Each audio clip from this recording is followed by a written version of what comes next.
Narinig niyo na ba ang balita tungkol kay Basilio? Hindi ba't siya ang nakaanib sa himagsikan? Oo, nakalungkot talaga. Pagpapatapon daw ang parusa sa kanya. Yan ay tunay, ipapatay rin daw siya habang naglalakad sa daan. Ganoon na nga.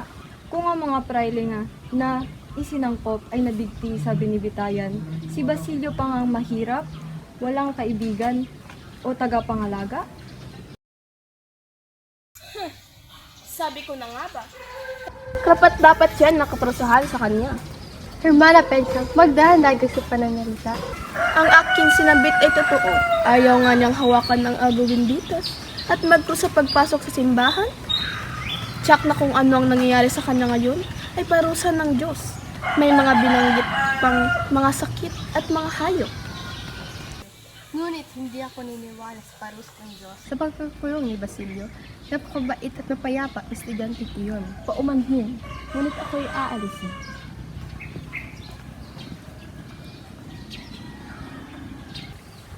Walang kabuluhan ang pagsasabi ni Basilio. Kung sakali na makaranas kayo ng sakit sa tiyan, o kabag, o mapagdaigan ng peste, maaaring idasal lang Sanctus Deus. Hindi palpak ang remedyo, basta't ipapahid ang agwa bendita sa bahaging may sakit o karamdaman. Hermana, di ba ikaw ang amo ni Holy?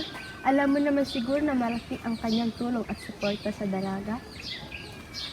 Mabuti ngang pinalayas ko ang babae niyon. Ayokong masira sa mga praile, kaya tinanggap ko ang pera. Huli! Huli! Sandakseno! May balita ako ukol kay Basilio! Huli! Nasaan si Huli?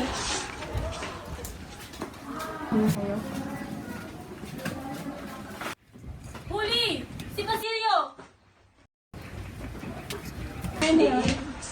Ano po yun, Hermana? Ano pong nangyari kay Basilio? Nakakulong si Basilio at bali-balita ipapapatay raw. Naririnig po ba ako? Ipapatapon at ipapalilin sa daan si Basilio. Ano pong pinagsasabi niyo, Hermana? Paano? Bakit? Si Basilio? Alam ko pong isang biro lamang iyong sinambit, Hermana. Sabihin niyo at ikay aking patatawarin. Ihab, maniwala ko sa akin. Huli! Huli! Huli, sa wakas gising ka na. Ano pong nangyari, Hermana? Nahimatay ka nung nalaman mo ang nangyari tungkol kay Basilio. Tulungan mo ko, Hermana. Dapat kong kumilos at tulungan si Basilio na makalaya. Gaya ng pagtulong niya makalaya ako sa pagpapainitin.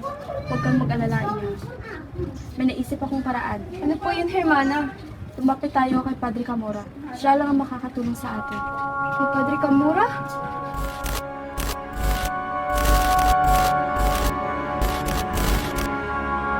Hermana Bali, pumupunta ba sa emperor noong nagpapakamatay? Tiyak, ang dapat nating gawin ay humingi ng payo sa eskribente. Bigyan lamang siya ng pera at tabako.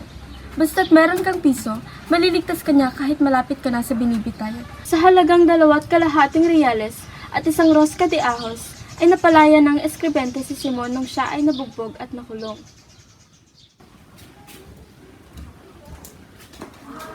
Magandang hapon, tigalang-galang na kawani. Umupo muna kayo. Ano po ang may paglilingkod ko sa inyo, Hermana Bali? Mapagpalang kawani, maaari niyo ba kaming tulungan upang maisa katuparan ng pagpapalaya ni Basilio?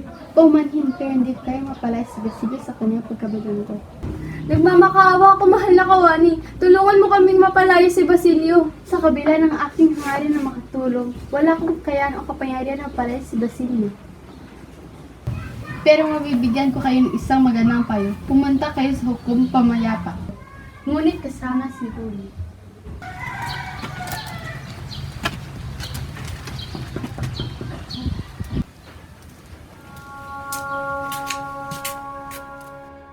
Magandang araw sa inyo, Hermana Bali, at sa magandang binibini. Anong maitutulong sa inyo?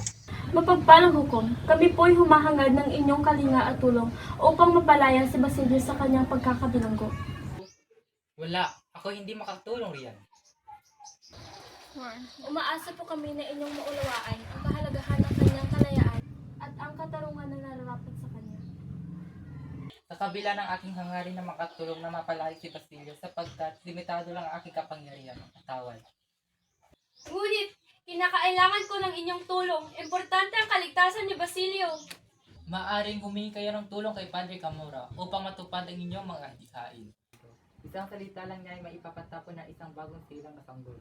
O maililigtas ang isang binitay mula sa kamatayan.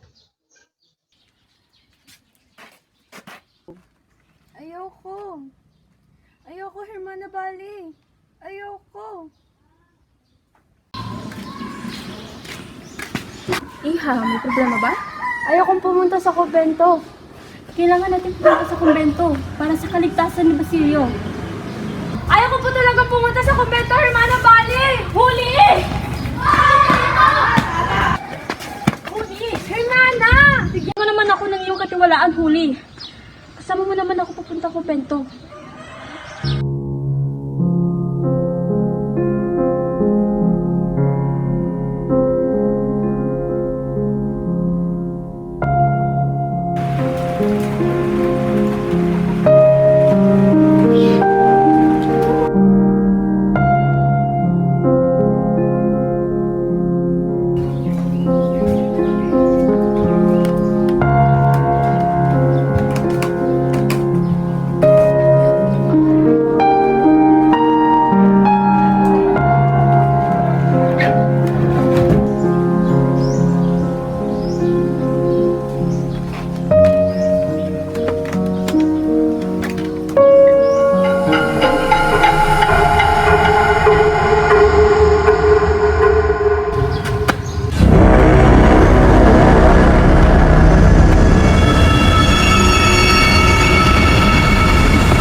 Nakabilanggo ay nakalabas na, maliban kay Basilio na walang protektor. Mapapatapon sa Carolinas ang binata. Matapos niyang papirmahin ang petisyon na nagsasabing kusa niya ang hinihiling ang gayon. Hermana Bali, samahan mo ako magtungo sa kumbento.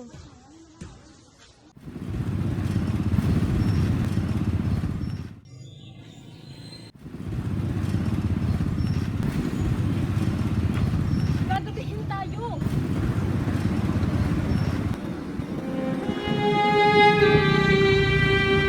Ika na, Huli! Huli! Wag! Ayaw kong pumunta! Wag! Wag! Wag! Parang awa ko na! Ika na! Dadalhin sa katatapunan ng kawawang si Basilio. Pagpaparilin sa kalye at sabihin nagtangkang tumakas. Saka ka na magsisi kung patay na siya.